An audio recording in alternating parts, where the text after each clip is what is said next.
politician thì ăn corrupt em ngâm là chúng mô khả nào mi thì khá in corrupt vì thôi đi khá gì cả là ăn cụt ăn cái nó ăn đồ cả nó cho là trả in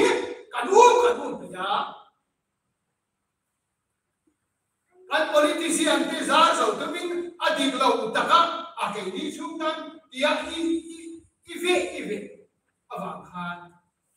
em tin nghe bao giờ nó cần được càng trông trai là hết sạch rồi đàn bối sao chúng ta trông trai là có thiếu tiền mà không mang hết gì và thiệt đàn đi bối sao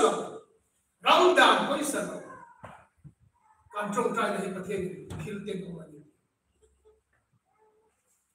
in home quỳ cái chỗ cả nín tổ in làm em chơi cái cả là cả là bao rồi